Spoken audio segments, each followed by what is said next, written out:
Graças e paz mais uma vez. Boa noite. Bem, eu gostaria de tratar um assunto aqui hoje, um tema sobre conhecimento bíblico para liderança e ministério. E eu quero deixar um texto aqui para dar início a esse tema tão relevante. Texto em Mateus 28, 20. Jesus diz as seguintes palavras: ensinando-os a guardar todas as coisas que eu vos tenho mandado. E eis que estou convosco todos os dias até a consumação dos séculos. Amém. Gostaria de fazer uma oração para dar continuidade. Senhor, nós queremos te agradecer, Pai, por mais uma vez esta igreja, Senhor Deus, que procura instrução, que procura, Senhor Deus, conhecer um pouco mais de Ti. Pai, através desse projeto, através desse espaço, o Senhor continue abençoando a vida do pastor Samuel, a liderança, do João, de todos os obreiros e obreiras desta casa. Que, Senhor Deus Pai, continue, Senhor Deus Pai, o Teu Espírito inspirando cada um deles neste negócio. Pai, que o Senhor possa falar um pouco sobre este tema tão importante no coração da liderança desta igreja, e que possamos colocar isso em prática, que não fique só na teoria, para a glória do Teu reino. Amém. Conhecimento bíblico para liderança e ministério. Esse é o tema, né, João? Conhecimento bíblico. O conhecimento bíblico talvez não deveria ser algo que nós, como cristãos, tivéssemos que estudar ou discutir ou fazer livros, porque é da Bíblia que a gente tira o nosso conhecimento. Nós vamos ver um pouco sobre isso nessa introdução, porque o próprio texto que nós lemos, Jesus fala sobre ensino. Ele está falando, ensinando-os a guardar todas estas coisas. E qual é esse ensino? É o ensino da Bíblia. Mas por que será que esse tema tão importante foi colocado? Porque talvez algumas lideranças não estão usando a Bíblia como material de ensino, ou como regra de ensino. A Bíblia, ela é a fonte de conhecimento de todo cristão. E não só do cristão, do judeu também. Na concepção judaica, tem um substantivo chamado de-a. De-a. E esse substantivo aparece lá em Gênesis, capítulo de número 2, versículo 9, em relação a uma das árvores. Deus coloca duas árvores no Jardim do Éden, uma árvore é a da vida e a outra é a árvore do conhecimento. E essa palavra aparece, esse substantivo aparece, é a primeira vez que aparece a palavra conhecimento na Bíblia. E o que é, então, biblicamente, já que é o conhecimento bíblico, o que é o conhecimento na concepção judaica? Por quê? Os judeus foram os primeiros colecionadores da Bíblia, depois os cristãos. Eles foram os primeiros a reunir os livros. Depois, no Novo Testamento, foram os cristãos. Então, na concepção judaica, lá no Antigo Testamento, na Torá, essa palavra, de-a, significa conhecimento, sabedoria, também opinião. Não é a opinião que queira mudar a regra de fé, que é a Bíblia. Mas aí a gente tem uma opinião como conhecedores de Deus, como um povo que se relaciona com Deus. Essa palavra de-a também significa discernimento na concepção judaica.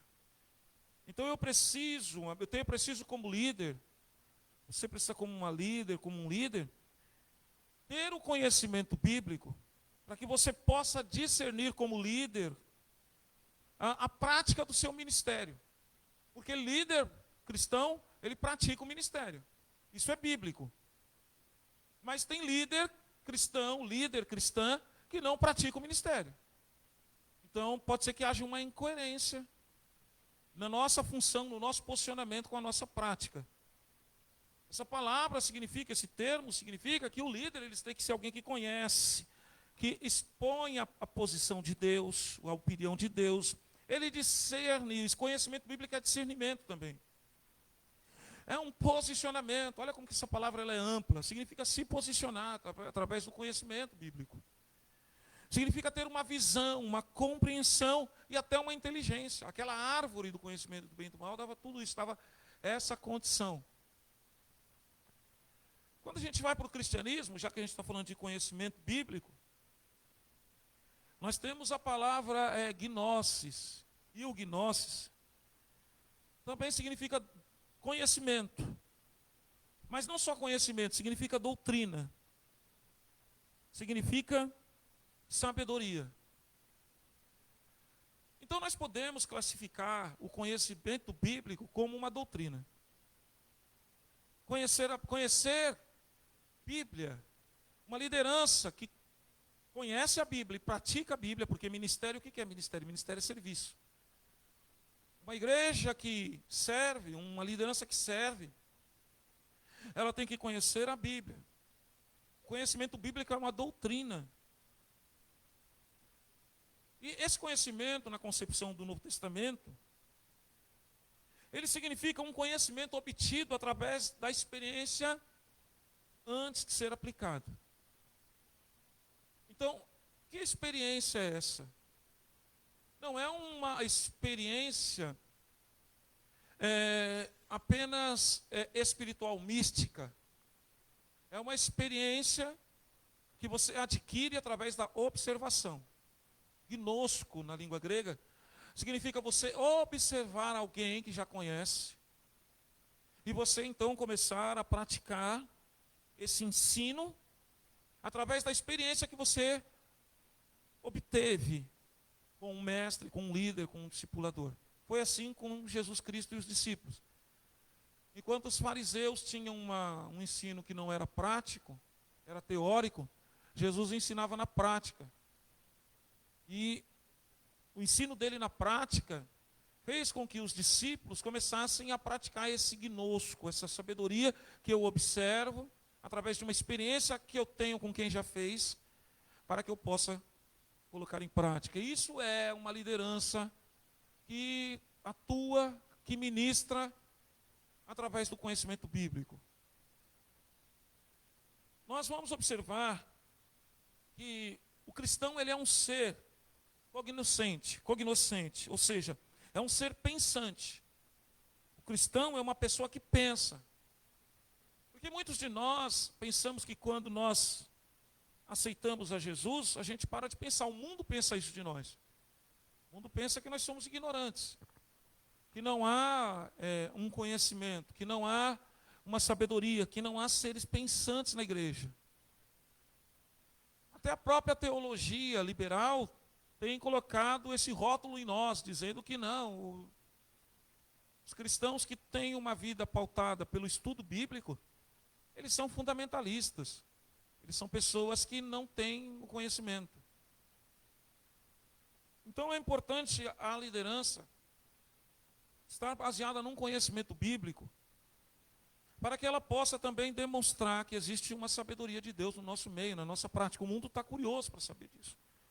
Isso acontece através da liderança. O ser humano, o cristão como ser humano, ele tem a capacidade cognitiva de aprender, de saber, de conhecer algo ou alguma coisa. E a gente falando um pouco de epistemologia, o que é epistemologia? É a reflexão. É a reflexão basicamente falando que busca essa origem, a fonte do conhecimento. E a nossa epistemologia, a nossa forma de raciocinar, de refletir, a base dela é a Bíblia. Mas isso assim é coisas que a gente não poderia estar discutindo aqui, em outras igrejas, porque a Bíblia deveria ser a nossa fonte de conhecimento. Mas infelizmente não é isso. A liderança, eu conheço na minha região, pastores que abandonaram o estudo bíblico, fizeram cursos de psicologia, não tenho nada contra, mas quem reina no púlpito dele é a psicologia, não é a teologia, não é o conhecimento bíblico. Não que você não possa usar, mas a ciência, o conhecimento mestre que tem que governar o púlpito da igreja é a teologia. É o estudo sobre Deus. Estão fazendo filosofia, tem pastores que estão usando técnicas do conhecimento, do marketing, da administração, para dirigir igreja. Líderes usando essas regras, não que seja proibido, mas a nossa fonte, a nossa epistemologia, A nossa forma de refletir básica, não que a gente não possa conversar com essas outras fontes, a nossa base é a Bíblia. E quando a gente vai lá em João 5, 39, todos aqui devem conhecer esse texto. Jesus diz: examinai as Escrituras. E a palavra exame aqui, examinai, é ereunal, na língua original. E significa o quê? Que Jesus está dizendo para nós: faça um exame. Estude as Escrituras. Pesquise. Essa palavra significa pesquisar mesmo. Significa conhecer Deus através de uma pesquisa, através do intelecto, através da reflexão. Porque se eu não conhecer o que Deus quer, como que eu vou praticar? Como que eu vou refletir e praticar o que Deus está me mandando? Quando a gente observa John Wesley, que eu falo muito de John Wesley, porque eu estudei o metodismo, John Wesley ele considerava a Bíblia como a autoridade mais básica para determinar a crença e a prática cristã. Então, ministério, ministros, líderes e ministério, o que a gente tem que praticar? Nós temos que praticar o que a Bíblia manda, porque ela é a nossa fonte mais básica. A gente não tem que inventar muita coisa. Eu vi hoje nas redes sociais alguém falando: nós temos que voltar. Um pastor amigo meu da Igreja Batista, ele colocou, porque agora está tendo uma propaganda muito forte sobre ideologia de gênero. Pegaram um personagem, um super-herói, e agora ele se transformou em um homossexual. E agora está tendo muita discussão na internet sobre isso. E um pastor colocou: acho que a igreja falhou no ensino, nós estamos falhando no ensino. E um outro pastor colocou embaixo: não, nós temos que abandonar os seminários, nós temos que abandonar os estudos e voltar àquela prática antiga. Então tem muita discussão. Será que a gente tem que fazer um ministério, a gente tem que servir apenas com a Bíblia? Ou a gente tem outras fontes? Claro que existem outras formas também da gente melhorar o nosso ministério. Só que a Bíblia, o conhecimento bíblico, ele é a base. O estudo da palavra, o estudo da Bíblia é a palavra para que a gente possa servir da maneira que Deus quer. E John Wesley, ele considerava a Bíblia como um sólido e precioso sistema da verdade divina. Então é assustador, nós observarmos que muitos líderes não têm esse apreço, esse afinco. Muitas vezes a gente tem muitos livros em casa, a gente se ocupa com muita coisa, e o conhecimento bíblico a gente não extrai, a gente não busca ele. Maddox está trabalhando essas palavras aqui de John Wesley, mostrando que para ele a Bíblia era a base sólida, o precioso sistema. Nós temos um sistema de ensino chamado Bíblia. É ali que o líder, que o obreiro, que a líder vai tirar o conhecimento prático de como a gente tem que ter família, como a gente tem que comprar, como a gente tem que vender, como a gente tem que fazer igreja, porque estamos fazendo igreja de várias formas. O conhecimento bíblico está sendo deixado de lado, para que a gente pratique aquilo que a gente acha que é o que está na nossa cabeça. Sendo assim, então, o conhecimento bíblico, nas minhas anotações, para o líder cristão, e para a sua prática ministerial, ele vai nos levar a algumas reflexões aqui, algumas abordagens. Primeiro, o conhecimento bíblico ele é essencial para a concepção da liderança cristã. Concepção aqui eu falo formação. Uma liderança cristã sem formação bíblica, sem conhecimento bíblico, ela não vai conseguir exercer o papel ministerial dela. Porque Jesus fala em Mateus 28, 20, o texto que nós lemos, ele fala do discipulado: vá e faça discípulos, mas consequentemente, na sequência ele fala para ensinar. Existe um discipulado que a gente só faz a pessoa imitar, e a gente não ensina. Então não adianta nada eu fazer com que a pessoa seja um robô que pratique aquilo que eu quero que ela faça, mas eu deixo ela vazia de conhecimento. Então, a primeira abordagem aqui que eu quero apresentar para vocês é que a essência para a concepção da liderança cristã é o conhecimento bíblico, é essencial para a formação, para a construção de uma liderança que serve. Um outro ponto que eu vou abordar aqui, eu tenho pouco tempo, mas eu vou tentar abordar, é que o conhecimento bíblico ele é indispensável para o ensino democrático cristão. E eu vou explicar o que é isso. Porque lá em João 6:45, Jesus diz a seguinte palavra: está escrito nos profetas. Os profetas falaram sobre esse ensino democrático bíblico. Abre aspas, todos serão ensinados por Deus.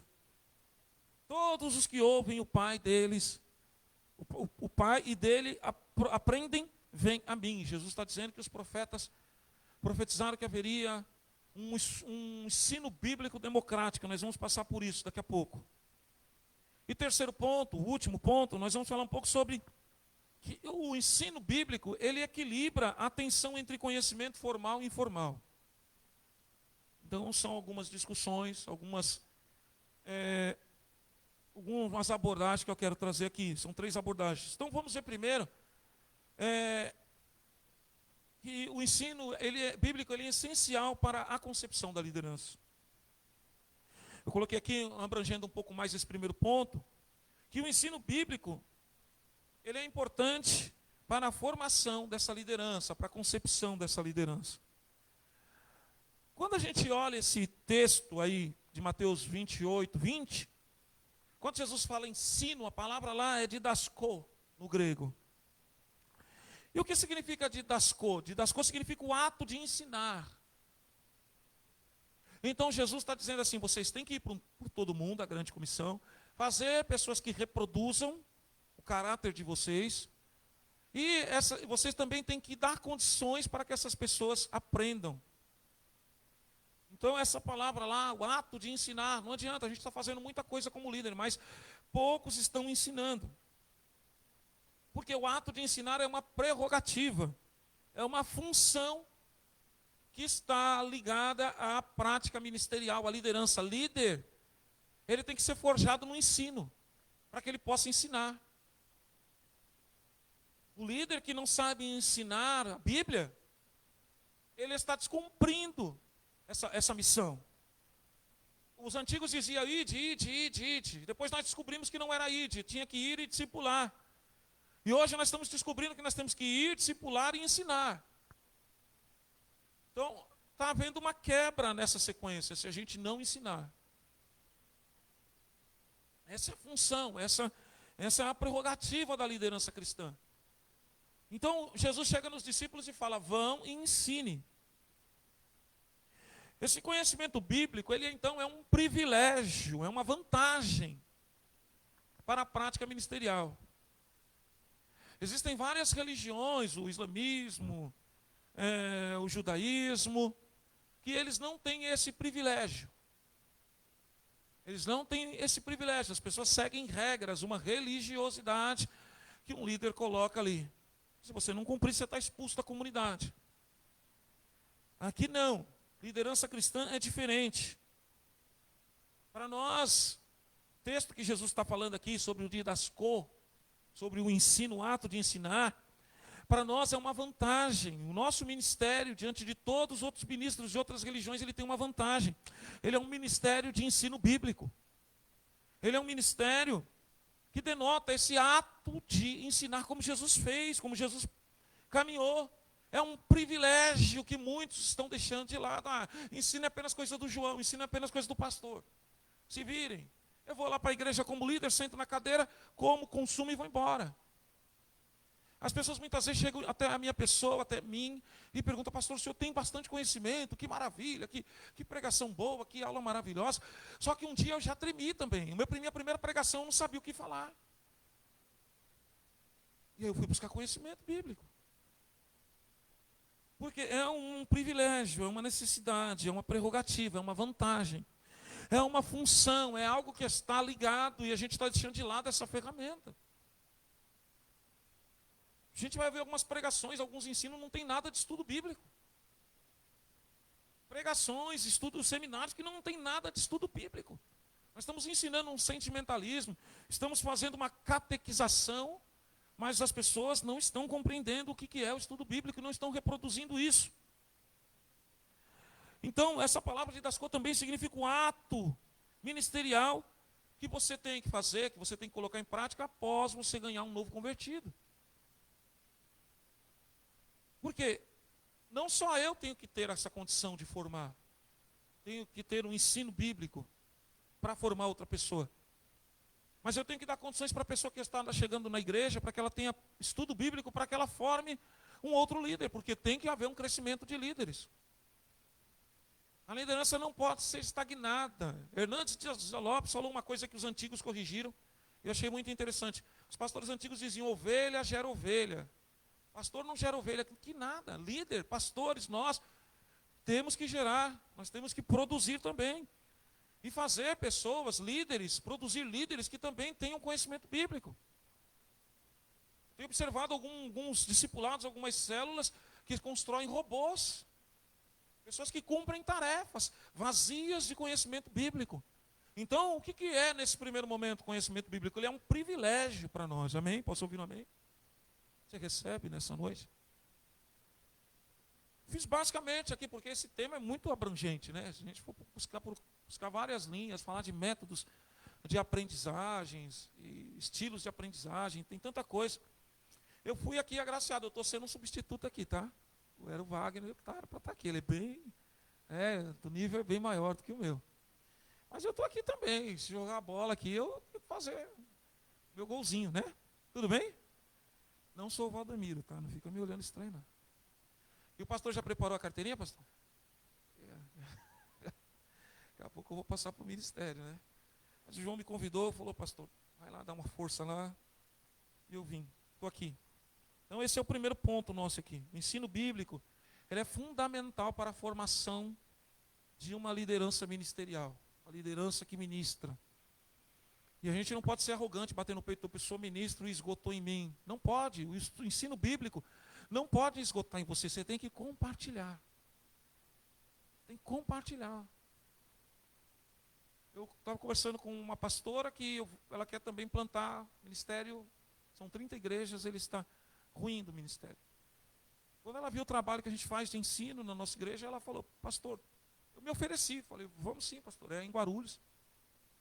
Vamos montar um programa de ensino lá, e formar líderes que ensinem também, para que a liderança seja forte. Porque quando eu tenho líderes que pensam como eu penso, que têm a habilidade bíblica através do conhecimento que eu tenho, a igreja fica forte. Muitas vezes a gente tem um pastor robusto. Temos líderes, 1, 2, 3 líderes bons, mas o restante da igreja não quer saber do conhecimento. No começo da igreja, as pessoas falam, o pastor da minha igreja, saíam falando pelo bairro, o pastor da minha igreja sabe hebraico, sabe grego e tal. Fala, para de falar isso por aí. Porque eu estou ensinando vocês também. Então, vocês têm que dizer, eu também conheço. O mestre, o discípulo nunca vai ser maior do que o seu mestre. Basta ele ser igual ao seu mestre, chegar perto. Aí sim você pode falar, quando a pessoa perguntar, quem te ensinou isso? Foi o meu pastor. Aí sim você mostra que o pastor, o líder, o mestre, está, ele que te deu essa base. A gente tem que parar de falar, poxa, o João ensina muito, o pastor ensina muito, e você? Por quê? O ensino, ele é um privilégio. Didascô significa isso, privilégio. Nós recebemos esse ato, essa prerrogativa, essa ordenança de ensinar. E uma liderança que não sabe ensinar Bíblia, que não sabe ensinar Bíblia porque não foi forjado no estudo bíblico. Então nós temos que, a concepção, a formação de um líder tem que ser Bíblia. Em primeiro lugar, não é psicologia, não é filosofia. Ajuda muito bem, não é técnica de administração de empresa, mas é Bíblia. Eu fico assustado, porque eu conheci muitos pastores na Universidade de Teologia, e os caras não sabem citar um versículo bíblico, confundem personagens da Bíblia. Agora você fala de Michel Foucault, você fala de alguns doutores, os caras citam a obra todinha, mas não conseguem, não têm conhecimento bíblico. Isso é uma tragédia, porque a Bíblia se tornou um livro racional. Depois a gente vai ver isso. O ensino bíblico, ele é uma exigência significativa para o exercício da prática ministerial. 2 Timóteo 3, no versículo 12, lá no finzinho do versículo 12, Paulo fala para Timóteo que o líder, ele tem que ser apto a ensinar, aptidão. Apto a ensinar. E se Paulo está colocando isso naquela época, é porque tinha líderes que não tinham aptidão para ensinar. Isso é uma tragédia. E nos dias de hoje, a gente vai ver que existe uma grande gama de líderes que não têm aptidão para ensinar. E por que ele está falando isso para Timóteo? Porque ele chega em Timóteo e ele ensina. 2 Timóteo 2,2, citei aqui, o que você aprendeu de mim. A última vez que eu vim aqui eu citei. Procure homens que você possa ensinar, compartilhar, discipule eles, ensine, para que eles possam, na quarta geração de cristãos, ensinar. O ensino ele é compartilhado. A teologia católica, ela ensinava que existia a transferência apostólica. Por isso que até hoje o Papa, quando vai colocar um Papa, existe lá a fumacinha, existe o colegiado que elege um Papa e transfere a autoridade. Mas na Bíblia não existe transferência apostólica, existe a transferência do ensino apostólico. Então nós somos uma igreja apostólica, por quê? Porque nós, como líderes e como igreja, nós caminhamos, nós praticamos, nós servimos conforme aquilo que os apóstolos ensinaram, ou seja, o estudo, uma liderança forjada no ensino bíblico, no estudo da palavra, é uma liderança que está firmada na doutrina dos apóstolos. Elas não têm sucessão apostólica, não existe isso na Bíblia. Não existe também transferência de unção, está rolando esse negócio agora. O que existe é a transferência de ensino, discipulado e ensino, você tem que ensinar. E é interessante que esse adjetivo de aptidão, quando Paulo fala apto a ensinar, a palavra ensinar ali é didáticos. O didáticos. Tem pessoas didáticas que ensinem dentro da igreja. Tem que ser o líder, quando você for aí em Efésios, Timóteo, quando você for em qualquer outra igreja que eu te mandar, ensine os homens que estiverem no púlpito e na liderança da igreja, as mulheres, tinha diaconisa também. Essas mulheres, esses homens, têm que ser didáticos. E aí vem a palavra didática, né, que a gente conhece muito bem na nossa língua. O que significa isso? Capaz ou apto a ensinar. Eu não sei se esse era o propósito do tema, talvez era uma outra coisa, não sei se foi o Wagner que sugeriu. Talvez eu estou saindo um pouco daquilo que vocês queriam, mas se for para falar de ensino, vamos falar disso. É uma grande tragédia, porque nós estamos levantando uma liderança, nesse primeiro ponto, a liderança é concebida no ensino, ela é forjada no ensino. Um camarada que é líder não pode chegar aqui e falar, eu não sei ensinar, eu não sei pregar, eu não sei compartilhar o ensino. Uma mulher, um irmão que está aqui em qualquer, tem que ser apto ao ensino. Você tem que ser um didáscalos, um professor. Ah, mas eu não sei peça, estude. Se prepare, porque se Deus colocou você como líder, você tem que buscar esse preparo. Tiago não fala, quem tem falta de sabedoria, peça ao Deus. Mas o problema é que a gente se acomoda. Eu tenho um pastorzão lá que faz tudo, tem uns irmãos que são bons de Bíblia, deixa eu ficar só aqui na minha. Mas vai chegar um dia que Deus vai colocar você na fornalha. Vai chegar um dia que vai aparecer um ateu, vai aparecer alguém de uma outra religião e vai perguntar para você sobre a Bíblia. Você vai até falar que é um presbítero, que é um diácono, uma diaconisa. E aí, cadê o conhecimento? Eu quero fazer uma aplicação aqui nesse primeiro ponto, para a gente passar para o segundo, que a formação ministerial da liderança, no Brasil, ela é trágica, ela é uma tragédia. É uma tragédia. Por quê? Porque muitos não foram ensinados ou fugiram dos estudos. Uns, a igreja, no primeiro momento, não se preocupou em ensinar. A liderança falou, não, o ensino fica comigo, eu não compartilho. Outros são uma tragédia. Alguns líderes são uma tragédia na questão do ensino bíblico, do conhecimento bíblico, porque fugiram dos estudos. Lá no meu ministério eu coloquei o seguinte, se não vier para a escola bíblica e para o discipulado, não serve. Acabou, não estou nem aí. Desculpe falar, vão me chamar de fundamentalista, pastor opressor. Vai lá, meu amigo, ministro que não vem no estudo básico, não vem, não pode. Como que vai pregar e louvar? Liderança lá tem. Fazer isso. Liderança tem que estar no discipulado, tem que estar no estudo bíblico. Não exige um curso teológico, mas eu dou teologia toda segunda-feira lá. Mas se um dia for assumir uma igreja do ministério, vai ter que ter esse estudo teológico. Nós estamos estudando Paulo, né, o ministério de Paulo, uma coisa tremenda, a preparação de Paulo, 3 anos no deserto para poder servir, e a gente está servindo de qualquer jeito. Então isso é uma tragédia que não pode acontecer na nossa vida. Segundo ponto, vamos lá, que eu cheguei atrasado, vou tentar terminar aí mais uns 15 minutos, se vocês me derem. Pode ser? Tudo bem? Vocês não... Pode ir até meia-noite? O segundo ponto aqui que a gente apresentou é que o ensino bíblico, ele é indispensável para o ensino democrático cristão. Não sei se vocês conhecem o que é ensino democrático. O meu TCC na Universidade Metodista foi sobre a educação cristã na Assembleia de Deus. Eu quis mostrar que no meio pentecostal existe ensino, porque nós que cremos nos dons, nós somos tidos por outras confissões de fé ou denominações que nós somos um povo ignorante. Alguns vídeos na internet expõem muitos líderes sem preparo,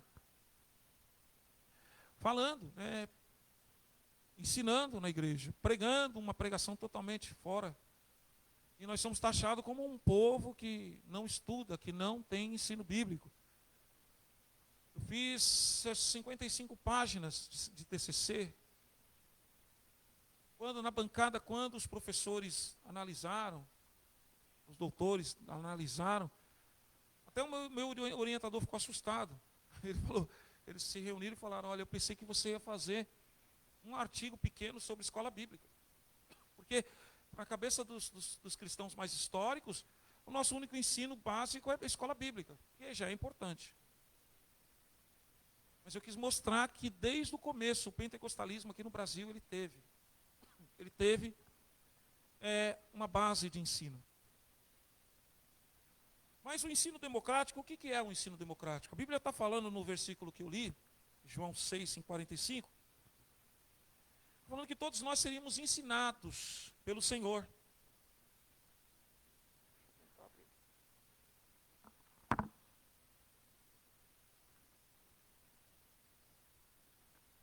Então, essa é a base do ensino democrático, da bíblico. Por quê? Porque é uma promessa de que todos nós temos que ser ensinados. Ainda não se consumou isso é escatológico. Mas o Senhor está aqui na igreja, o Senhor continua aqui com o seu Espírito, Ele está ensinando.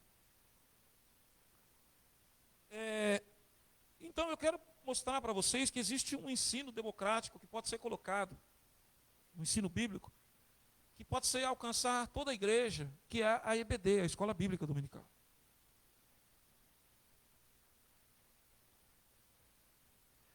Porque é uma frase que eu achei em vários livros, em várias confissões presbiterianas, assembleanas, é uma frase que você encontra, ela é universal, abre aspas, essa frase diz as seguintes palavras, as seguintes palavras, escola dominical é a principal agência de ensino da igreja. Um obreiro bom, uma obreira boa, ela começa na escola bíblica. Eu comecei na escola bíblica. A gente talvez quer trazer um programa robusto de ensino, mas a escola bíblica dá muita base para nós.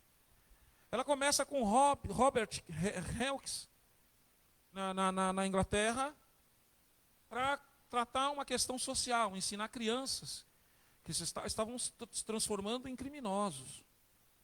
Isso se tornou uma ideia que hoje em todas as igrejas tem. A gente muitas vezes fica observando na internet grandes líderes com uma teologia muito refinada. E a gente acaba até mandando as pessoas para esses seminários, criando grandes pensadores dentro da igreja. Mas o estudo bíblico, o ensino bíblico, ele é democrático, ele é para todos, é para a criança. Nós temos que ter uma liderança que ensine democraticamente. O ensino bíblico, ministrado por líderes da igreja, por liderança, não pode ser um privilégio arrogante, não pode ser uma idolatria do saber, como a gente conversou da última vez, João. Igrejas que os líderes, porque conhecem muito, eles são verdadeiros arautos do conhecimento, são intocáveis. E a gente tem como líder nós temos que entender que temos que criar esse ensino democrático, as crianças têm que aprender. Deixa eu te falar uma coisa, eu estou pregando aos domingos na igreja sobre santidade, sobre santificação. E eu preguei sobre a parábola do semeador, mostrei os 3 corações, porque o tema era as características de um coração santificado, e mostrei os defeitos dos 3 corações. Eu me surpreendi na quarta-feira conversando com o meu neto, ele orando por um familiar nosso, ele falou, eu pedi para o papai do céu, ele tem 6 anos, tirar as pedras e os espinhos do coração dessa pessoa. A criança está ouvindo o que a gente está falando no púlpito e está assimilando, e a gente está tendo um ensino democrático. Não, o estudo é só para liderança, mas as crianças vão ser os pastores de amanhã, posso ouvir o amém? O seu filho, o seu neto. Posso ouvir um amém? Seu sobrinho, crianças, médicos, vão entrar nessa igreja. Jovens. Então a IBD, ela dá essa condição de a gente ensinar. Nós não podemos enviar os nossos jovens para o mundo, para a universidade, sem dar uma base para eles. Porque a IBD, segundo Marcos Tuller, ela é a agência de transformação. O Reis, o metodismo que levou essa bandeira, eles transformaram a sociedade deles através desse ensino bíblico chamado escola bíblica. Líderes, eles contrataram professores para ensinar as crianças da igreja. O ensino no domingo era das 10 da manhã até as 2.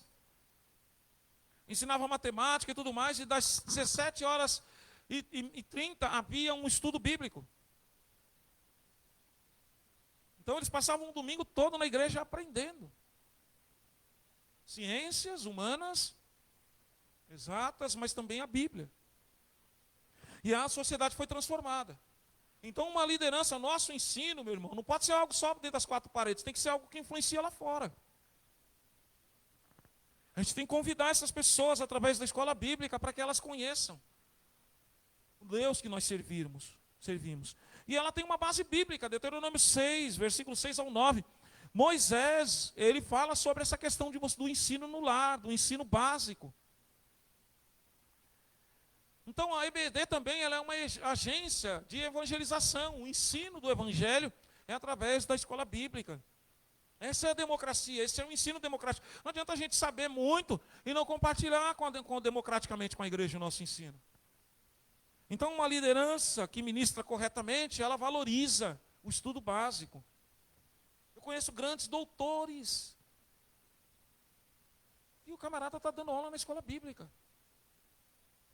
Eu vi a reverenda Hernandes, que tem muitos livros publicados, o camarada dando aula na escola bíblica. Hoje, muitos líderes, não, eu já conheço muito, eu não vou mais, isso aí é básico. Então a gente tem que observar isso, porque em Atos 2, 42 e 44, a igreja ela tinha um ensino comunitário. Eles perseveravam na doutrina. Era um ensino comunitário, eles aprendiam. E nós temos que ter esse ensino comunitário, democrático. Então surge uma pergunta aqui para nós. O que é um ensino? O que é ensino? O ensino é educar. O que é o educar? Eu quero que você reflita um pouco sobre isso no seu ministério. O que é educar? Muitas vezes a gente está aqui querendo conhecimento. Vou trazer alguém aqui para sugar o conhecimento, para ministrar. Mas o que é? O que adianta eu compartilhar com você se você não é democrático no compartilhamento? Então o que é educar? O fenômeno educativo bíblico é algo espontâneo ou intencional? A gente está fazendo isso intencionalmente ou de forma espontânea? Não, vamos fazer lá porque tem que fazer, espontâneo, ou alguém está sendo um aventureiro espontaneamente, ou a gente está fazendo isso de forma intencional, ou está sendo uma praxis educacional na nossa igreja. Essa praxis, essa reflexão, porque Jesus mandou ensinar, examinar, refletir e praticar. Não precisa trazer doutores para a gente ter um conhecimento bíblico, a gente tem que ter um ensino democrático, a gente tem que entender se nós estamos ensinando por impulso ou se estamos ensinando intencionalmente. Uma outra pergunta para a gente poder ficar sem dormir essa noite. A igreja deve educar ou não? No 3º capítulo do meu TCC eu mostrei que a Igreja Assembleia de Deus e algumas igrejas pentecostais são ensinadoras, são educadoras. Púlpito é lugar de ensino. Aqui é lugar de ensino. Nossos púlpitos têm virado picadeiros. Têm virado balcão de comércios. Mas tem pouco ensino. E a gente tem que fazer do púlpito da igreja, do microfone da igreja, uma prática de ensino ministerial democrático. Todo mundo tem que ser alcançado. Aí nós vamos ter uma liderança forte. Amanhã estaremos velhos aqui, jubilados, e nós vamos ver os nossos filhos, netos, filhos de amigos nossos, ministrando em nosso lugar, porque aprenderam, basicamente. Por fim, o 3º ponto nosso aqui é o ensino bíblico, conhecimento bíblico para liderança e ministério. Ele equilibra a tensão entre o conhecimento formal e informal. Tiago 3, versículo 1 diz: não sejais muitos de vós mestres, porque aquele que ensina, ele tem uma grande responsabilidade. Então, isso fala de equilíbrio e tensão na questão do ensino. Ele vai dizer aqui, ó, meus irmãos, não sejam muitos de vocês mestres. Será que esse versículo está barrando essa proposta de hoje? Olha, ó, Tiago, que é irmão de Jesus, ele é bispo, ele está falando na Bíblia que não pode ter muito mestre na igreja. Ele não está falando da questão de quantidade. Ele está falando de equilíbrio. Por que o equilíbrio? Está na NVI, ó, porque vocês sabem que nós, os que ensinamos, ele se inclui, seremos julgados com maior rigor. E aí a gente fala dessa tensão entre a educação formal e informal. O começo do pentecostalismo aqui, a primeira missão que chega aqui, que é a sueca, eles tiveram os primeiros pentecostais, Daniel Berg, Narvingren, Franciscone. Eles tinham uma ideia, isso eles herdaram da Revolução Americana, da Guerra Americana, a Guerra Civil. Muitos pastores, o Rick Nanhas fala sobre isso, né? Um pentecostal de coração e mente, um livro ótimo, não sei se vocês já leram. Ele fala que por causa da guerra, muitos pastores, mestres, abandonaram as igrejas e foram para a guerra, alguns morreram. E o que assumiu? Quem assumiu? Pastores que não tinham um conhecimento muito formal. Mas foram pastores que revolucionaram os Estados Unidos. A gente vê os grandes despertamentos através destes pastores no século XVIII, XIX, somente no XIX. Grandes avivamentos. Há vestígios de que não houve, históricos de que o pentecostalismo não começa só com Parham e com o nosso irmão da Rua Azusa, né? Esqueci o nome dele. Daqui a pouco eu lembro. Não começa com eles. Haviam vários na Europa, vestígios, 20 anos, 30 anos antes de William Seymour, da Rua Azusa.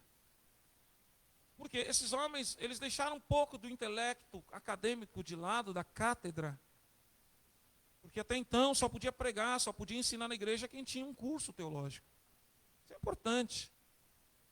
Mas a igreja americana não tinha a ênfase que tinha através destes homens que ensinaram formalmente.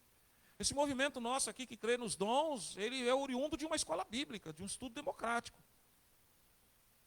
Então, esses que vieram para cá, eles trouxeram uma forma de ensino bíblico, mas era um ensino informal, não era um ensino acadêmico. Frida Wingren, ela é formada em teologia na Suécia. O Narvingren era formado de bacharel em teologia nos Estados Unidos. Fundaram o pentecostalismo aqui no Brasil.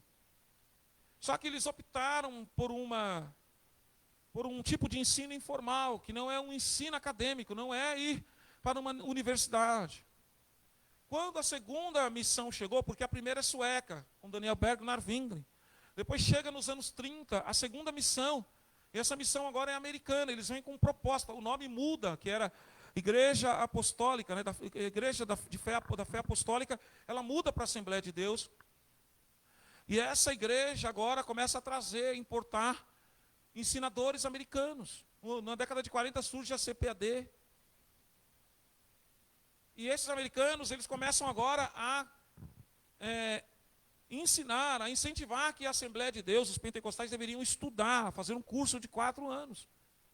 Então houve muita tensão entre a teologia informal, o ensino formal, os obreiros, tinha a EBD aqui no Brasil. Começou muito no Nordeste isso. O que acontecia lá? A EBD era um cursinho de 15 dias, que se reuniam todos, e os obreiros estudavam um curso básico. Era uma forma de ensino. O pentecostalismo no Brasil nunca deixou de ensinar. Nós não somos uma igreja anti-intelectual, nós não somos um movimento pentecostal, aleluia, ou carismático, que não estuda, que não aprende. A nossa liderança foi forjada. E quando houve essa tensão entre os americanos que chegaram com o seu investimento, chegaram com um investimento forte. Hoje tem livros, muitas coisas de ensino no Brasil, muita obra, porque os americanos investiram na década de 30. Mas na década de 20 existiu o Colégio de Jesus. Houve uma tensão quando os pentecostais suecos se confrontaram, que eram informais, que queriam um estudo básico. Tiveram um confronto com os americanos, teve muita tensão, porque os americanos queriam um ensino mais robusto. E a gente, como educadores, como mestres, como ministros, como líderes, a gente tem que caminhar no meio. A gente não pode pender nem para um lado nem para o outro. Porque há pessoas na igreja que não têm capacidade para um ensino formal, entrar numa Mackenzie, entrar numa Metodista, numa USP, num FAECAD, estudar 4 anos, fazer resenhas de livros pesados. Mas há pessoas que têm essa condição. E tem pessoas que você pode levar esse ensino informal, esse ensino básico. A escola bíblica não é a escola bíblica dominical que eu estou falando. Existe uma escola de obreiros. Era chamado Colégio de Jesus. Nós temos que ter o colégio de Paulo, o colégio da teologia, do ensino dentro da igreja, que ande junto com o colégio de Pedro, do informal, do espiritual. A gente não pode ser uma igreja manca, com um corpo de líderes mancos, que tem muito conhecimento formal. Eu fui na universidade, eu falo hebraico, eu falo grego, eu sou muito bom, eu faço. E dispensar o ensino formal. Informal. Para terminar aqui, eu quero abordar alguns pontos. A tensão entre a educação formal e informal, ela foi algo muito presente no pentecostalismo e acontece ainda hoje. Eu fiz estudos desde os movimentos de santidade, de purificação, até chegar aos dias de hoje, e sempre teve esse problema.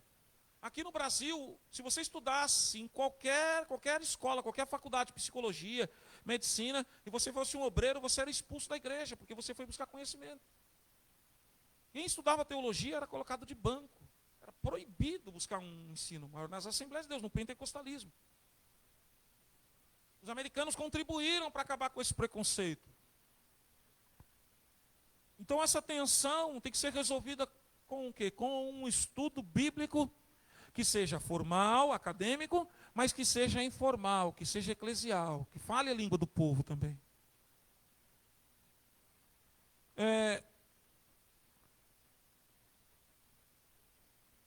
Eu estou estudando, estou fazendo um trabalho, e o tema é a teologização de conceitos políticos imperiais no Israel antigo, de Conrad Smith.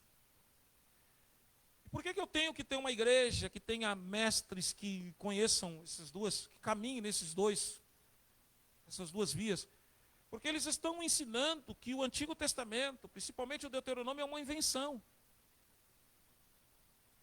Os escribas judeus ficaram com inveja com o tipo de leis e códigos de leis assírios, babilônicos, e fizeram esses livros com os seus códigos de leis, fizeram a Torá com os seus códigos de leis, baseado naquilo que os povos vizinhos tinham como lei.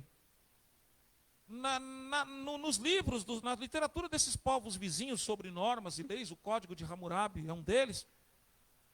O rei, ele é a última instância. Por mais que tenha o código escrito, a lei está escrita e é para ser cumprida, porque ela também pune, o rei é a última instância. E segundo este doutor, os judeus tiraram o rei da concepção do crescente fértil e colocaram Deus como a última instância. Então, Deuteronômio, a Bíblia, principalmente os livros de lei, de regras, que formaram a nossa concepção judaico-cristã, nossa ética, são uma invenção. Israel, os escribas ficaram com inveja de outras leis e dos reis e fizeram uma historinha parecida, imprimiram lá na Bíblia. Ou seja, não tem nada de inspiração. Então, eu como líder, você como um líder, que está forjado, baseado no ensino bíblico, você tem que ter condições para refutar isso. Porque o ensino bíblico, para a prática ministerial, ele também é apologético. Nós precisamos ter pessoas que ensinem o básico, mas também que defendam, porque as pessoas estão perguntando, pastor, João, Samuel, irmãos, o que significa esse negócio? Eu fui em tal lugar, disseram que inventaram, que era uma invejinha. Então não é nada inspirado, e eu tenho que ter homens que defendam isso. Porque assim que os apóstolos morrem, surgem os pais. Tem os pais da igreja apostólica, os que andaram com os apóstolos, morreram, eles eram os pais apostólicos. E os discípulos desses pais apostólicos eram os pais apologistas. Você pega Inácio é pai apostólico. Mas você pega Atanásio é um pai apologista. Estavam dizendo já no ano 100, no segundo século, que Jesus era menor que Deus.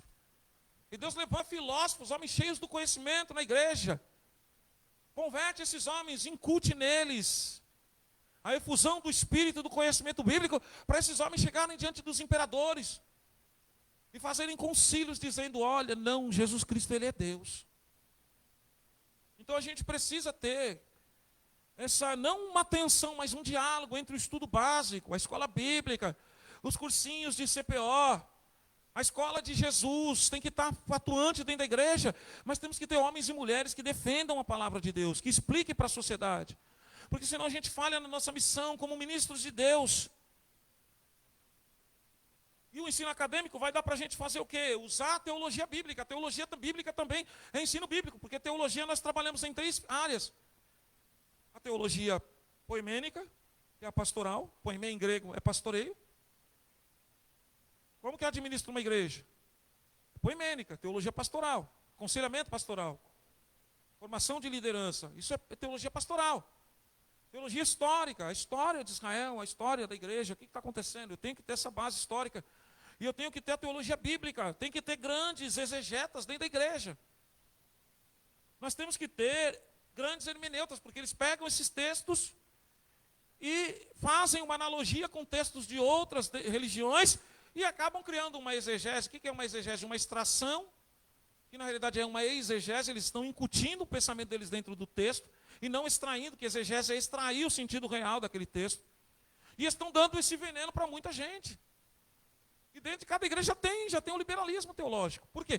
Falta uma liderança que ensine com coerência. A gente tem que entender o que é hermenêutica. O que é hermenêutica? O que é essa interpretação? O que esse texto tem para trazer para as nossas vidas hoje? E também a ciência bíblica fala de homilia, de homilética. Qual é o nosso discurso? Qual é a defesa do nosso dogma, doutrina e dogma? Não temos que ser dogmáticos, mas cadê? O que a gente está expressando? Sem uma liderança que ensina, que está forjada no estudo bíblico, no ensino da palavra. Aleluia. Uma liderança que não tem essa condição não vai poder expressar Deus, não tem dogma, não vai poder falar. Então a gente tem que se preocupar com isso. Isso é um reforço. Teologia é um reforço para o ensino que a gente já aprendeu aqui. E por fim, para terminar aqui, o ensino bíblico, formal e informal, é uma ferramenta apologética. Porque quantos doutores eu quebrei na Bíblia? Ele citando a tese dele, mas e aquele versículo lá e tal? O cara não sabia falar. Ele disfarçava. Não tenho conhecimento do texto. Muito bom, pastor. Sim. Não tenho conhecimento do texto.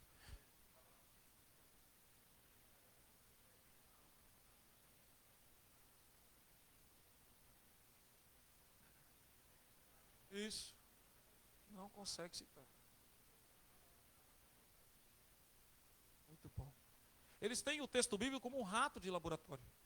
Conhecem lá, você pega um camarada dissecando um animal, um rato, ele sabe onde tem os nervos, onde está o coração, o pulmão.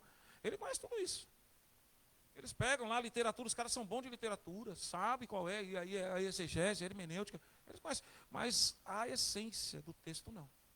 Eles não conhecem o essencial, aquilo que é divino no texto. E a gente tem que ter uma liderança forte para combater isso. Porque está lá na internet, estão assistindo, falando que Jesus é uma mulher. Jesus não era homem. Que o reino de Deus é algo ético. A gente não tem que esperar Jesus voltar coisa nenhuma. A nossa fé está sendo atacada cada vez mais.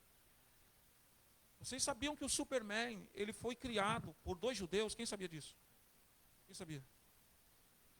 E presta bem atenção, o Superman, lá de 1938, ele é a junção da história de Moisés com a história de Jesus. Eles criaram isso em 1938 para educar judeus cristãos que queriam educar a sociedade, os jovens estavam perdidos. Então eles queriam estudar Jesus nem Moisés, eles projetaram em um Superman, um homem.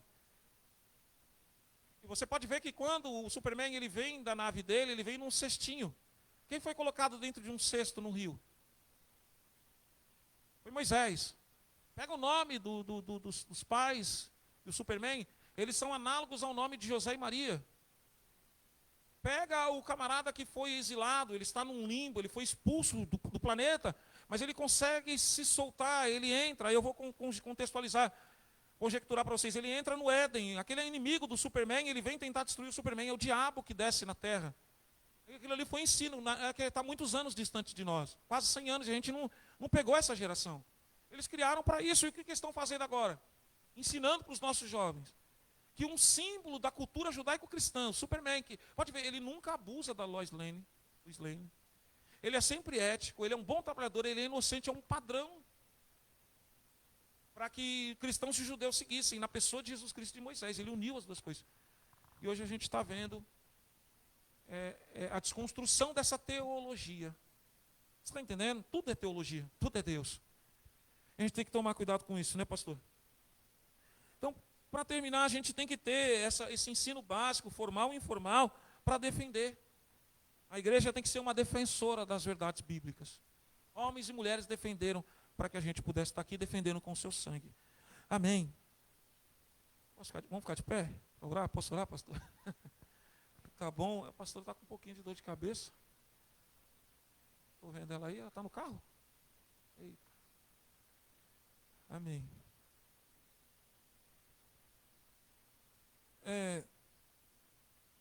Espero que eu tenha compartilhado com vocês. Tem muita coisa para falar. Eu não sei se era isso que o tema queria, né? Amém. Mas é importante, né, a gente estudar. A gente ter uma igreja, uma liderança firmada no estudo da palavra, no estudo bíblico. Eu parabenizo o pastor, né, a liderança aqui da igreja, por se importar com isso. Vamos pedir para que Deus ele possa, né, levantar a nossa liderança aqui nessa igreja, para que essa liderança possa ser forjada na educação cristã. O que eu falei aqui é muito de educação cristã. E que a gente também possa educar biblicamente outras pessoas. É um privilégio para você o ensino bíblico. Compartilhe ele. Defenda a verdade bíblica. Ensine, compartilhe. Essa é a nossa função. O Espírito Santo venha te encher do conhecimento bíblico. Mas que você também venha se esforçar. Não para ter uma leitura aleatória. Mas que você venha se debruçar no texto. Venha fincar as suas raízes no conhecimento para que você venha liderar com excelência esse ministério que seja cada vez mais forte para a glória do nome de Jesus. Senhor, eu quero agradecer a Ti, Senhor Deus, por estes 50 minutos aí de Pai glorioso e santo, de compartilhamento, de diálogo com a Tua igreja. Senhor Deus, Pai querido, este tema é um tema muito pertinente, muito relevante, Senhor. É um tema, Senhor Deus, que nos intima, que nos obriga a buscar a fonte, Senhor, do conhecimento bíblico, para que possamos ser líderes, ó Deus, com um ministério profícuo, ou seja, com um ministério sadio. Quantos líderes, Senhor, estão com o ministério doente, com o ministério quebrado, porque não têm o conhecimento da palavra, Senhor. Mas que venha, Senhor, surgir em nós, Pai querido e bendito, Senhor Deus, este desejo de sermos forjados, Senhor Deus, pela Bíblia, de não sermos apenas pesquisadores, mas praticantes da Tua palavra, Senhor. É o que nós, Senhor, vamos pedir para Ti, que o Senhor Deus forge, levante, desperte líderes neste lugar, que venham, Senhor, ser cheios da graça e cheios do conhecimento. Ó Deus, que faça entrar pelas portas pessoas sedentas por este conhecimento, e que elas possam ser alimentadas por essa liderança, Senhor. Ó Deus, Pai glorioso, é o que nós Te pedimos nesta noite, é o que nós, Senhor Deus, Pai, oramos e Te agradecemos por esta oportunidade em nome de Jesus.